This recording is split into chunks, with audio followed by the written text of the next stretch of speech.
ओम श्री गुरुवे नमः। अहंकार हिंकार रहस्ययुक्तो श्रृंकार गुणार्थ महाविभूत्य ओंकार मर्मः प्रतिबोधिकाभ्यां नमो नमः श्री गुरुपादुकाभ्यां। ओम शांति शांति शांति। प्रणाम भवन। मांडुक्य कारिका प्रवचन व तथ्य प्रकरण से स्वामी श्री अखंडानंद सरस्वती जी महाराज का बहुत ही दिव्य गूढ़ रहस्यपूर्ण जो है ग्रंथ भवन, जिसमें हमारा जो है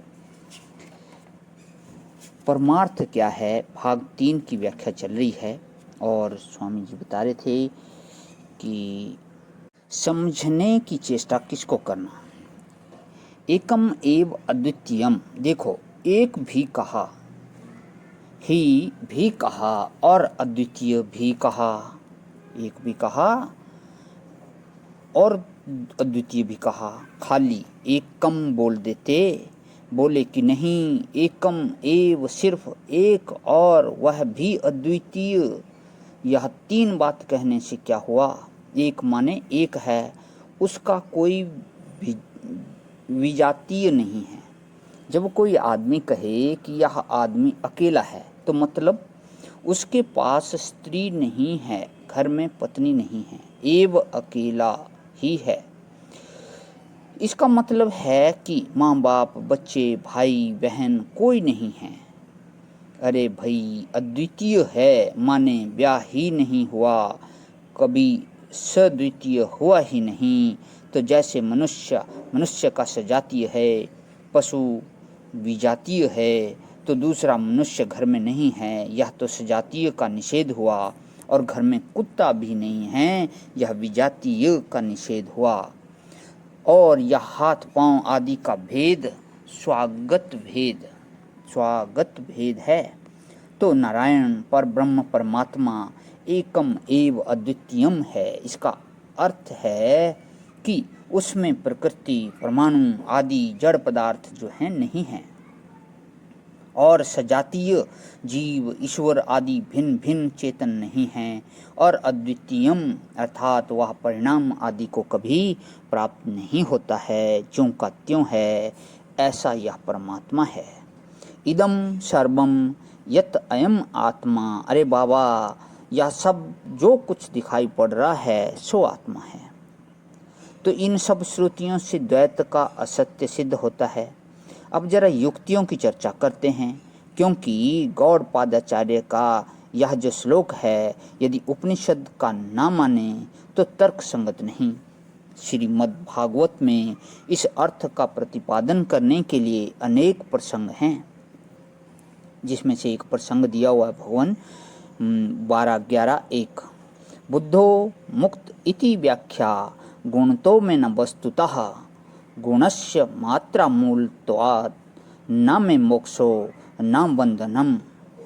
भगवान श्री कृष्ण बोलते हैं कि यह जो व्याख्या है कि यह बद्ध है, वह गुणों के कारण है। बद्ध कहाँ है।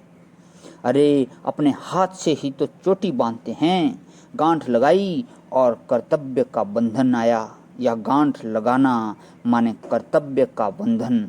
तो यह संसार में जो बंधन है वह गुणता माने अंतःकारणता है। अर्थात जब इस अंतःकरण को हम मैं मेरा समझते हैं, इंद्रियों को मैं मेरा समझते हैं, विषयों को मैं मेरा समझते हैं, तब बंधन होता है। और जब मैं मेरा छूट गया तो बंधन किसका। देखो जेल में आदमी को दुख कब होता है, बंधन है जेल। क्यों जेल बंधन है। वह समझता है कि हमारा बनाया हुआ घर छूट गया। अच्छा जिसके घर ना होवे सो, पत्नी ना होवे सो, बोले कि बाहर हमारी स्वच्छंदता से जो प्यार था वह छूट गया, अब दुख होगा। एक ने कहा कि अब ना कहीं जाना है, ना आना है, ना किसी से मिलना है, सो जेल में ही घर हो गया। तो बंधन कब है। बंधन तो इच्छा वाले को है। अंतःकरण में जब चाह है कि यह ऐसा हो ऐसा ना हो तभी बंधन है। जब चोरी चोरी से किसी की छाती से लगने की इच्छा है तब बंधन है। अरे हमको मौका ही नहीं मिलता, घर से निकल ही नहीं पाते हैं, यही बंधन है। यह तो बद्धो मुक्त इति व्याख्या गुणतः इंद्रियों और अंतःकरण को मैं मेरा स्वीकार करने से बंधन है, और इनको जब मैं मेरा स्वीकार नहीं किया तब मुक्ति है। वस्तुतः आत्मा में न बंधन है न मुक्ति है। प्रणाम भवन। ओम शांति शांति शांति।